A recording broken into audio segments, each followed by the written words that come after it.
Get the rough water, stir things up, so guys might be changing their mind by the end of the day. I know that one thing, that turns a bit of an advantage, but otherwise we got him. Yeah, the Waffle House, yeah. Heat 1B will pair the #1 qualifier versus #8. That boat driven by the newest Unlimited driver, Rick Christensen, the subject of Rancho Suspension's Life in the Fast Lane profile. Rick Christensen started driving as a teen in A-stock hydros, and finally last year in Honolulu became a licensed Unlimited driver. I always wanted to be an Unlimited driver. From the age of probably 6 or 7, I listened to SEAFA race and the Gold Cup race on TV, or on the radio and TV. And it was always a dream. And about a 1.5 years ago, Mike Jones, I saw him at Seafair. I said, you know, if you ever need any help, give me a call. And he called me about 3 days later, and I've been at this boat shop ever since.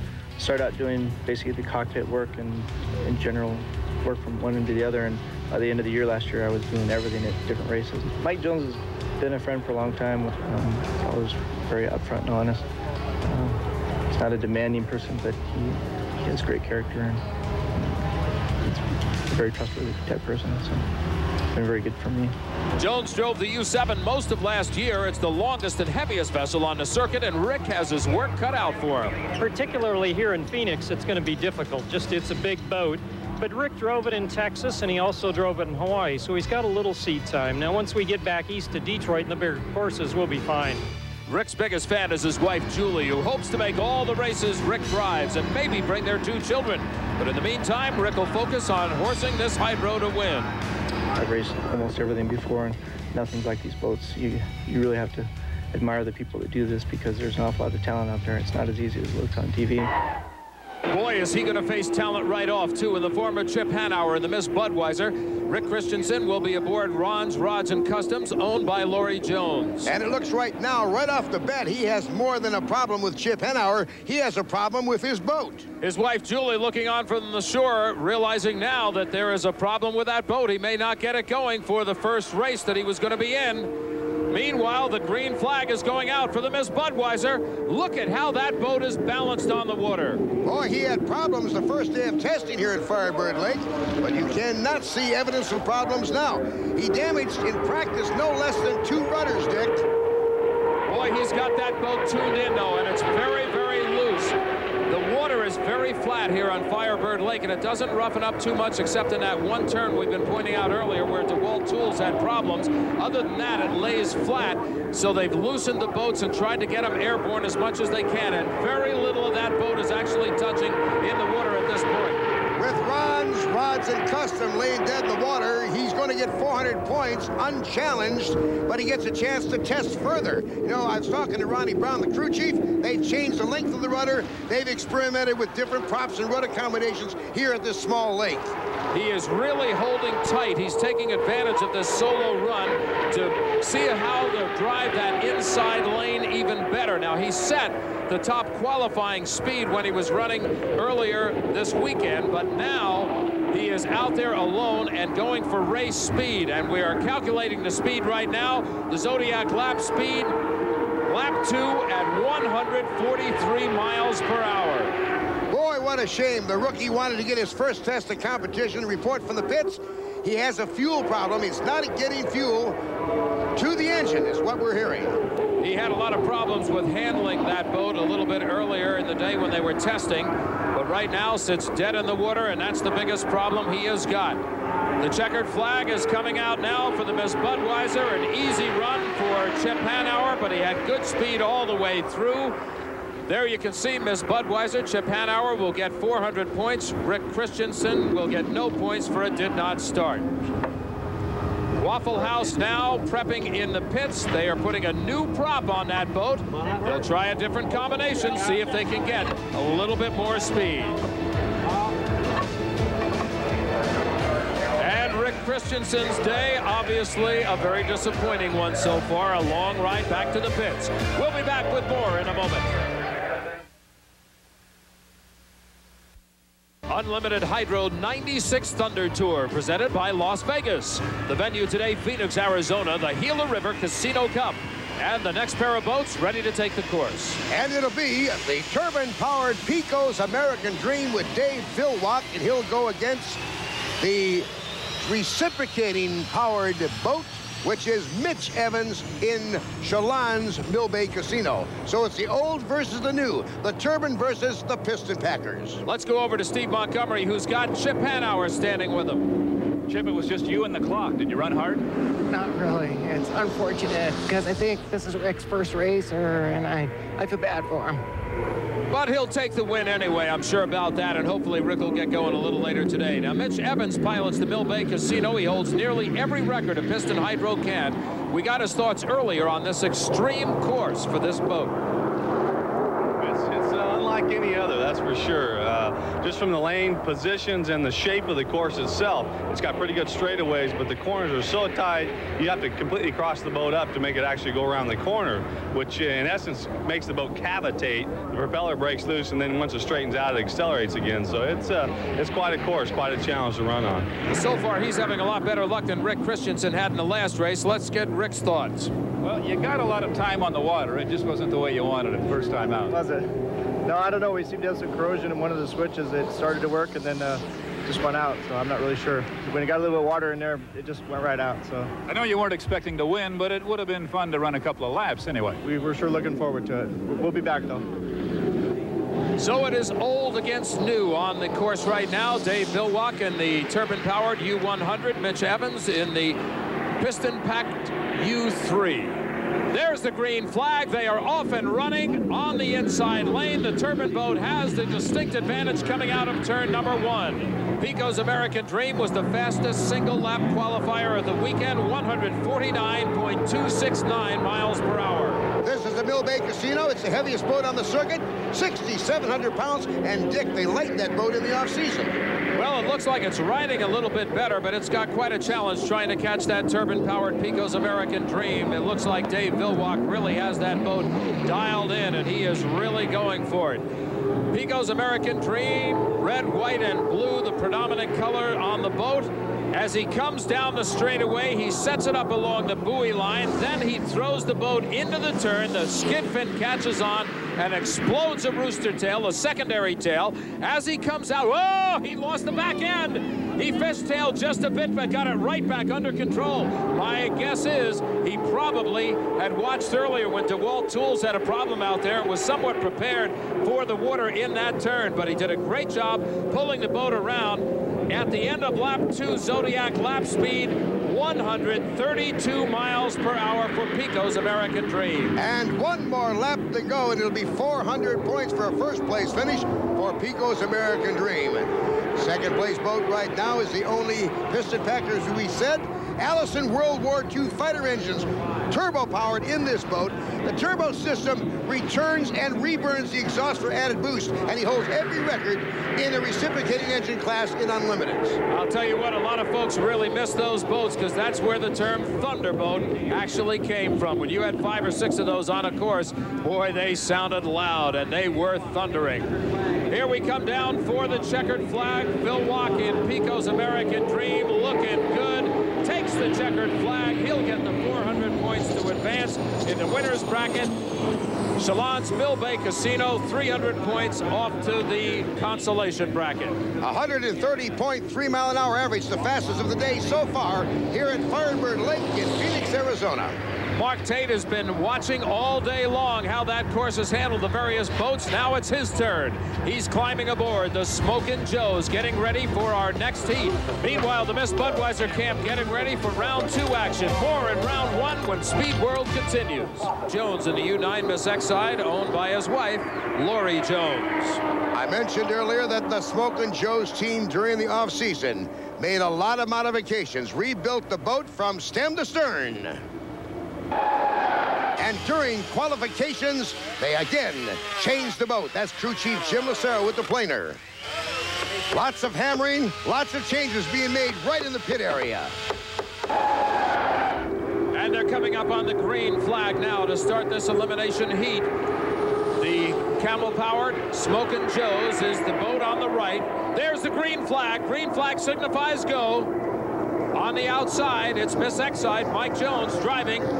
Inside advantage coming out of turn number 1. Let's take a look at what Mark Tate sees as he streaks across this water here on Firebird Lake outside of Phoenix, Arizona. The Those buoys are passing by fast. Remember, he must stay, in this case, in the inside lane. That's where he started.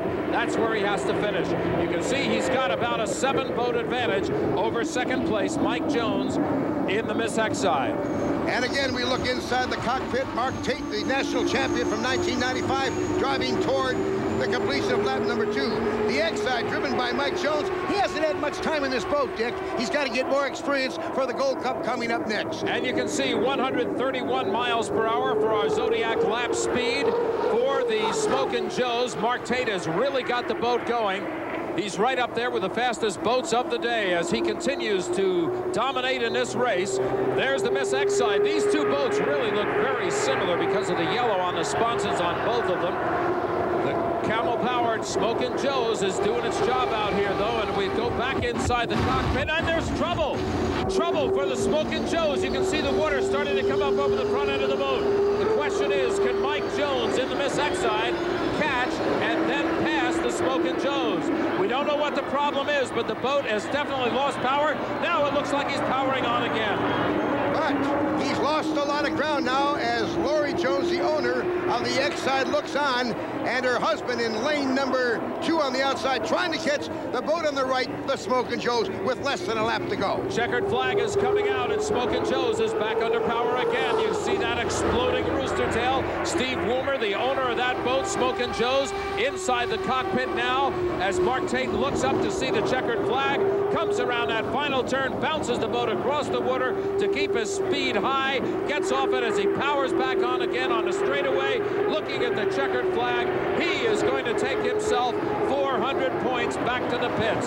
There's the checkered flag. Smokin' Joe's takes the win. Miss Exide moves on into the consolation.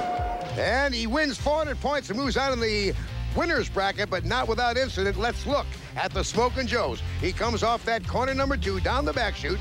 He starts to slow down. Something pops and lets go. Water comes over the bow. He's almost off plane at this point, but luckily he had a big enough lead to restart and go on to victory.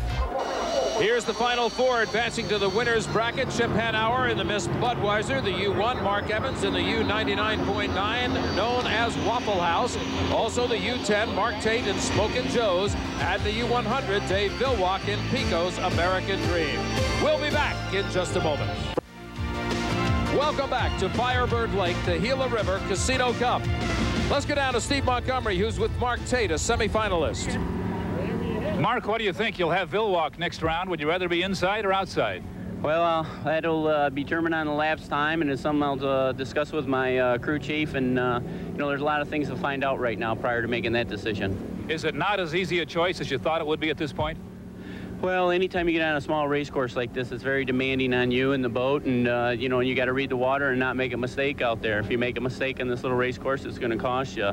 So I think that first heat was a big learning experience, not just for us, of how we got the boat set up for everybody down the beach. Miss Budweiser takes the course. Driver Chip Hanauer has 58 career victories, just 4 short of tying the legendary Bill Munsey, a benchmark that in most probability will happen this year. But this soft-spoken modern-day legend chooses his words carefully, as Steve Montgomery found out earlier. Over the last couple of seasons, you've heard us say that Chip Hanauer feels better than he sounds. Now, as we start the 1996 season, not sounding any better, but you have learned a lot, Chip, about what's going on here with the voice. Yes, I have a neurological disease called spasmodic dysphonia, and it's a disease that the nerves basically don't operate my vocal cord muscles like they should. Dystonia itself can attack any voluntary muscle, eyelids, hands, anything that you can move. So I feel fortunate that at this point it's only gone to my throat, and at this point I can still talk, so I'm happy about that. Now you've learned you're not the only person in America that has this. Yeah, it's been tough. You know, when you have a disorder and they can't figure out what's wrong with you, it's very frustrating, and it's been a real challenge the last few years. But now that I know what I'm dealing with, I can accept it and go on and just do the best I can with what I have, and that's all we all can do. And you're hearing from other people with the same problem. Yeah, I think one thing about going public with this is twofold. One, that I hope somebody who went through what I was going through the last couple of years will see me or hear me and help him get diagnosed earlier than I did and save him or her a lot of pain and depression that I went through. And it's helped me because a lot of people with disease have contacted me through interviews such as this that have given me some opportunities to look at other options that they've gone through. And there are a couple treatments that are available, and I'm pursuing those. And you're still feeling okay and going real fast? Yeah, you know, thank God your voice has nothing to do with it when it comes time to, you know, shut up and race. So when they put the canopies down, that's when the talking stops and the racing starts, and I think I can still do that. Well, we wish Chip the very best, and so far he's had that. Inside lane is the Miss Budweiser with Chip Hanauer. The outside lane will be Mark Evans in the Waffle House boat. They're going to come around for the green flag. We're getting word from the UHR radio that the Budweiser has struck a buoy, and he has. Look at his right sponson. It is flapping in the breeze, if you will. Chip Hanauer will get a lap penalty at least on that. There we're looking from the pit area. Obviously, the word has already gotten into the pit area. Fred Leland standing there getting the word unofficially. Now, Fred Leland has to know that his boat has the advantage now because Chip Hanauer will pick up a one-lap penalty, and I think that's what he's doing, is running out to one of his crewmen right now to make sure that Mark Evans is informed that he is going to have a one-lap advantage over the Miss Budweiser. And that means the only way the Budweiser could win is in less than 3 laps completely come around and lap the Miss Waffle House. So all the Waffle House has to do is keep it going in the engine housing, and he'll eliminate the Budweiser from any chance of winning this race. Well, right now the Waffle House has got a good run going, and of course Chip Hanauer is not going to let up at all on that pedal. He's going to keep going. He knows anything can happen in racing, so he will definitely put the boat on the edge as he just did there, and he took it completely out of the water. The skid fin was holding it in, and that's all she had. Now he hangs it on the hook, 132 miles per hour on the Zodiac lap speed for lap number 1. That buoy still flapping on the right side as the driver looks out of the cockpit. He can see it clear as a bell. Mark Evans is losing a rooster tail. Mark Evans in the outside lane has gone down. He has lost power on the boat. Mark Evans has got 1 lap to get this boat, the Waffle House, back on plane because he has a 1-lap advantage due to the penalty lap to the Bud. Let's see what happens. It does not look good out there now. There comes the cockpit. That's it. The Waffle House is out of it. Miss Budweiser, with that 1-lap penalty, is going to win the race. And by UHRA rules, Dick, any cockpit that opens on the course voluntarily or involuntarily eliminates you from that heat action. So it must be a pretty serious problem in the Waffle House for Mark Evans to open up the cockpit. We're looking at the winner, Miss Budweiser. It's a 4-lap victory due to the penalty lap. The elapsed time will be high. As he advances to the winner-take-all final, he might not get lane choice. That's right, because he's going to face either Pico's American Dream or the Smokin' Joe's. Those will be the 2 boats battling in a few moments. Oh, Mark Evans says to the crowd, what can you do? It's just one of those days. You have it in any sport, and he's having it today. He had victory in his hand because of that buoy that still sits on the sponson of the Miss Budweiser, but there sits the man who had it all wrapped up. He gives a wave to Chip Hanauer. He knows there's nothing more that can be done. The checkered flag goes to the Miss Budweiser, so Chip Hanauer gets the luck, if you will, to advance. He has 800 points on the day. Waffle House did not finish, so he still stands at 400 points. It'll move to the consolation round. Mark Evans playing it to the crowd just a little bit. He's one of the most popular drivers on the circuit. There you see a very intense driver, Mark Tate, as he prepares to go against Pico's American Dream in the final round. This is a little embarrassing. Pulling back into the pits, you win the race with a buoy on the front of your boat. The owner of the boat, Bernie Little, is standing down on the docks watching it come in. Let's get his comments on this. Bernie, it's kind of costly, but hey, it could have been worse. Yeah. Well, I can't say we hit the buoy. I think the buoy got up and got us.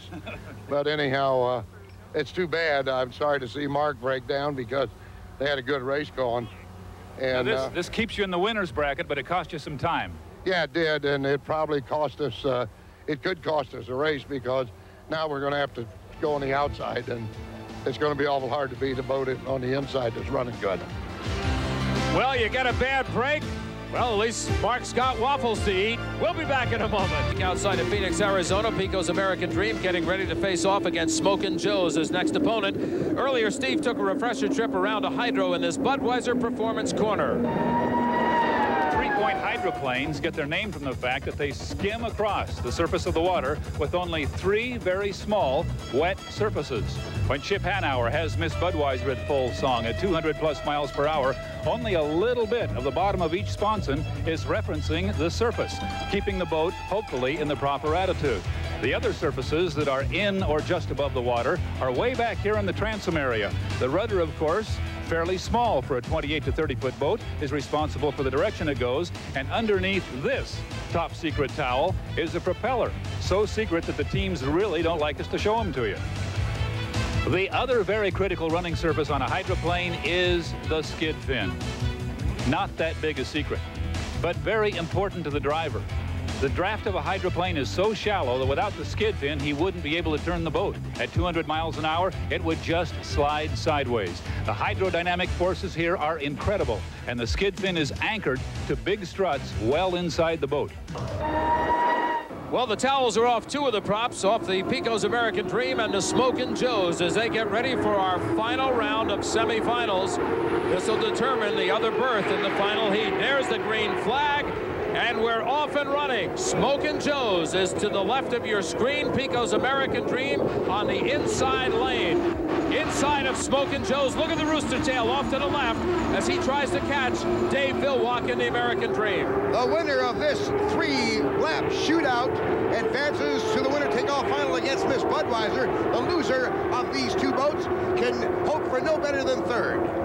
Boy, it's great to see those boats side by side, and all of a sudden you can see Dave Villwock cock the Pico's American Dream as he hit the turn ahead of the boat on the outside, Smokin' Joe's. Right now, Pico's American Dream has about a 5-boat advantage over Mark Tate, and there you can see the difference as you look through the cockpit of the Smokin' Joe's. Look how far ahead that rooster tail is. He's trying to catch him on the inside. 141 miles per hour, our Zodiac lap speed for Pico's American Dream. And that, Dick, is the fastest competitive lap here on Firebird Lake today as Dave Villwock hangs the boat on that skid fin that Steve Montgomery was talking about and comes down with 1 more lap to go. As you watch these boats in the turns, watch the skid fin action because it actually explodes a rooster tail. Another rooster tail comes off as the boat grabs onto the water. Good run for Smokin' Joe's, but not good enough so far to catch Pico's American Dream. Owner Fred Leland watching from the sidelines. And we've learned from the Leland camp that it was a gearbox failure, a bearing burned out that knocked the Waffle House out of competition with Budweiser. Leland has to be thinking right now, hey, if the Waffle House had not burned out that bearing in the gearbox, he'd have both boats in the final because he owns this one too, who's about to take the checkered flag. The checkered flag is out for Pico's American Dream. Dave Villwock has had a flawless day, and he will get lane choice in the finals. The owner very happy with the choice. Dave Villwock, Pico's American Dream, will face off against Chip Hanauer in the Miss Budweiser for the final race of the day. But first, Mark Evans will get an opportunity to try for 3rd place against Smokin' Joe's. They are replacing the gearbox in the Waffle House. There's a brand new bullet, if you will, going into the Miss Budweiser as they get ready to battle Pico's American Dream. Pico's back into the dock now. Dave Villwock very happy, we're sure. The Fruit of the Loom results show Pico's American Dream with 800 points on the day. Smokin' Joe's with 700. They've done an awful lot of work on this boat. This was not an idle team in the off-season. No, the Pico engines were worked on over at Progressive Tool in the Detroit area all winter long on the dyno. They received a lot of technical help from the Pico engineers, and they feel they're really ready this year. Well, it looks like they're going to be all set. Let's get some reaction from Dave Villwock. David, you'll have lane choice in the final. Any question where you want to go? I don't think so. Boat ran good there. Crew gave it a new setup for that run and gave it another engine, and it looked like it ran real good. I don't know what our times were, but boat handled great. And you're in the final. Yeah, thanks, Pico. You got us here. We're going to do the best we can. Stay tuned. We've got more in a moment. You're looking at the Waffle House, putting it all back together here on Firebird Lake. Dick Griffin along with Jim Hendrick and Steve Montgomery as we continue with our eliminations.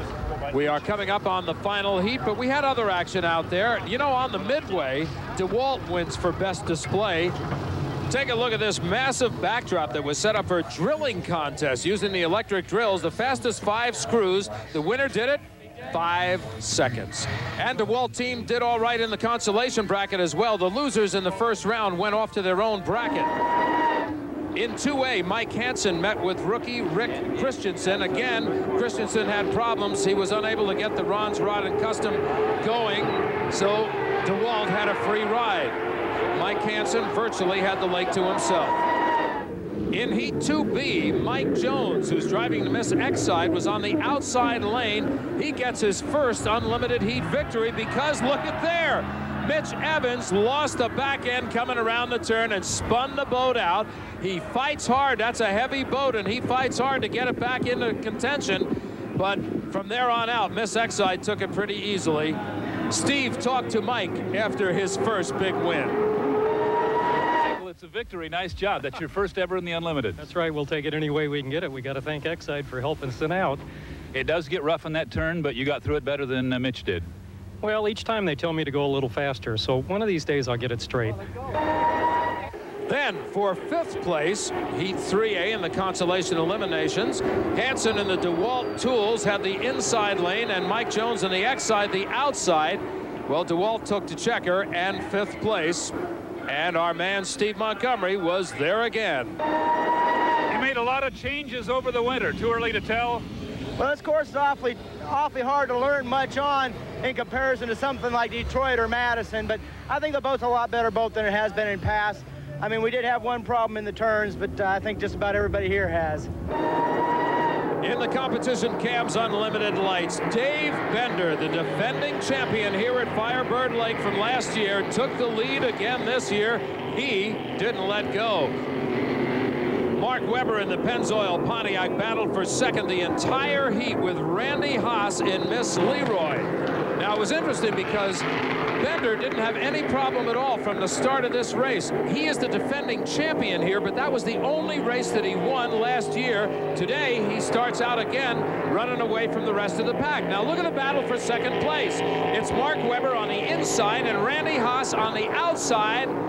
Watch closely now as Haas tries to hold off Webber, but Webber, as they come into the turn, he powers on. Mark Webber is going to take second place.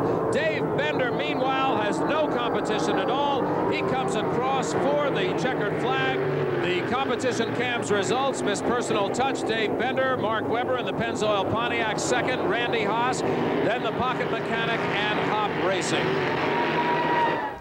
David, new sponsor, same result. What is it with you and this race course? Well, I don't know. I think this boat is just built for this course. And I got to tell you, the people at Personal Touch Auto Body came together with a great program and the paint scheme and so forth. And my engine man, Bud Gilbert, put together a great motor for us for the weekend. And the whole crew just did a great job. We're moving back into the unlimited hydroplanes now. Mark Evans heading out onto the dock, getting ready for his battle for third place. He'll be taking on the Smokin' Joes, which you can see off in the distance. Meanwhile, Mark's teammate, Dave Vilwalk, trying to keep cool as the temperatures here in Phoenix top the century mark. We'll be back to Firebird Lake in a moment. Back here at Firebird Lake, the Gila River Unlimited Casino Cup. They are testing out the Pico's American Dream as they get ready to race for the championship here later today. But first, let's determine third place in the semifinal heat. Mark Evans in the Waffle House against Mark Tate in Smokin' Joe's. It'll be Tate on the inside, Evans on the outside. There's the green flag. We are underway.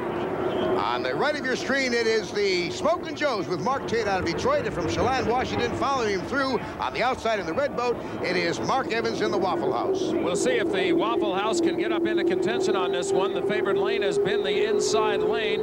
You'll remember when the Waffle House was going against the Miss Budweiser, even though the Miss Budweiser got penalized a lap, Waffle House went dead in the water. They had a major problem happen to the boat, and he knew it right away. Boy, it looks like they have dialed into Smokin' Joe's. Mark Tate is doing a great job. As we look down from the Labatt Eye in the Sky, you can see the distance between first and second place. You can also see how narrow this course is. Remember, they must stay in their respective lanes. Lap number one for Smokin' Joe's with Mark Tate driving 135.5, about 4 miles off the pace. Mark Evans in the Waffle House. Look at this view from inside Smokin' Joe's. We got to remember that Smokin' Joe's also had some problems earlier on. Right now, he is running flawlessly, though. Mark Tate getting a very solid run for this boat in what has otherwise been somewhat of a frustrating day for him. Those problems eliminated him against the Miss Exide earlier. Smokin' Joe's comes through the turn, and this is where they've been hitting a little bit of rough water, but he gets through it in fine fashion. No problem at all there. Your Zodiac lap speed, 132 miles per hour. That follows the lap 1 speed of 135 that Jim just gave you. And they're going to be coming down for the checkered here very shortly. It looks like the Waffle House is not going to be able to catch the Smokin' Joe's. That's assuming Smokin' Joe's completes the lap without any problems. I believe that the Waffle House has got problems again in that gearbox. Remember, they injured it when they lost an oil line and they burned out a bearing. As we look at our leader, the Smokin' Joe's on the final lap. Smokin' Joe's, Mark Tate out of Detroit, Michigan area is doing a great job. Boy, there's a great shot from our eye in the sky to show you how the boat just slides sideways through without that skid fin sticking down on the left side of the boat. It would just slide across the top of the water. There's the checkered flag out now for Smokin' Joe's. So 925 points on the day gives Mark Tate 3rd place overall, and 4th place will go off to the Waffle House boat.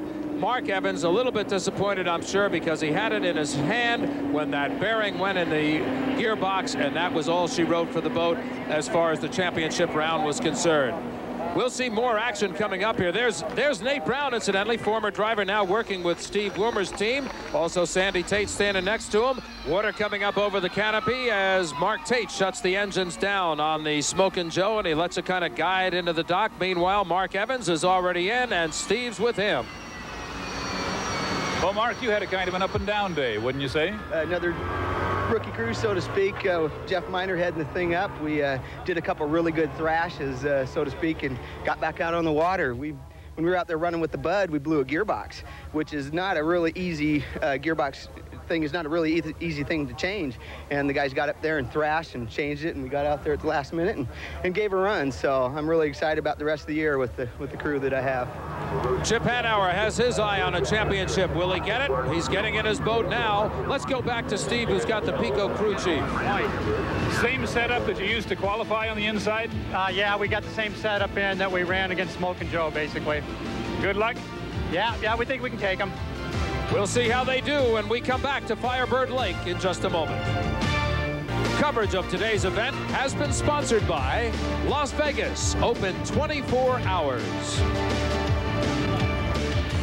Look out there, those of you from the east especially, if you've never seen a dust devil, take a look. That's exactly what that is. It happens when extreme surface temps meet cooler air temps in the desert.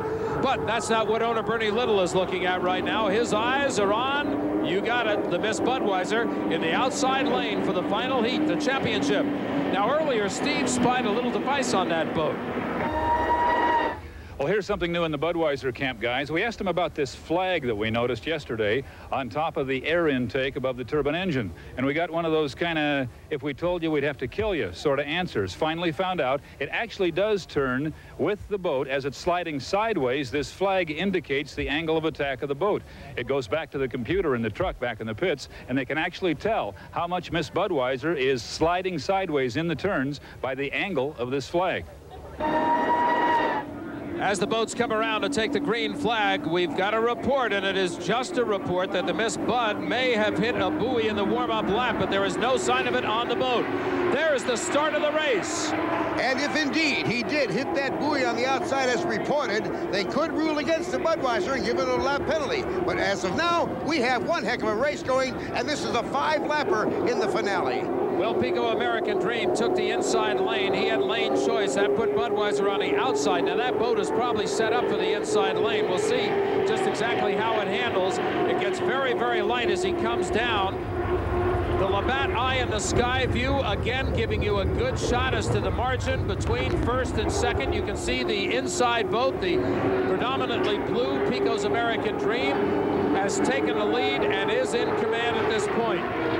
Boy, that aerial shot, Dick, shows how close the Budweiser is to the shore. And Chip Hanauer said earlier, you have about a 2-foot margin of error before you either dig sand or hit something. And I'll tell you, they've got the boat set up very light, Jim. They said that before. It is very, very light in the water. There's a great shot of Pico American Dream, and there again is the Miss Budweiser, and you can see the difference. Miss Budweiser's sponsons are bobbling back and forth. He's kind of walking across the water. The only time the Pico is leaving the water at all with the sponsons is when he hits rough stuff. The Pico's American Dream. This may be the last appearance of this boat. The new one's to be unveiled in Detroit. Look at the Budweiser go way outside. Those white buoys mark the outside of the course. Look at how straight and narrow Dave Vilwalk is. He throws the boat into the corner. This is the only place that he hits rough water is coming out, and the boat's handling it beautifully. He fishtailed just a little tiny bit, but got it right back on course. Meanwhile, Chip Hanauer in the Miss Budweiser is fighting to control that boat. 140 miles per hour, our Zodiac lap speed for the Pico's American Dream. Remember, he set the one-lap speed record on the inside course for better than 149 miles per hour coming into this race. Still fighting for control of the boat and flying it high. Oh, he hit another buoy. That is another buoy, and he's got it with him on the front of the boat. He can't deny that white buoy with the purple camel on it. Let's take a look here at Firebird Lake, slow motion. Chip Hanauer, Miss Budweiser, slides way wide in the Miss Bud. He does not make a correction as he tries to come down the front chute. There lays, with a purple camel, the outer marker, and the Budweiser heads straight for it and nails it. Well, if the report that he hit a buoy in warm-up didn't get him, certainly that one will cost him the race. There you can see it is riding right on the front sponson. He's stabbed it dead center. Meanwhile, Pico American Dream comes down for the checkered flag. Dave Vilwalk has got to be smiling ear to ear. He's had a perfect day. Starts out as the champion in the 1996 Gila River Unlimited Casino Cup. That is his first victory since '94, when he won back-to-back victories at Seattle and San Diego. He was blanked last year in '95. He starts the year out with a victory.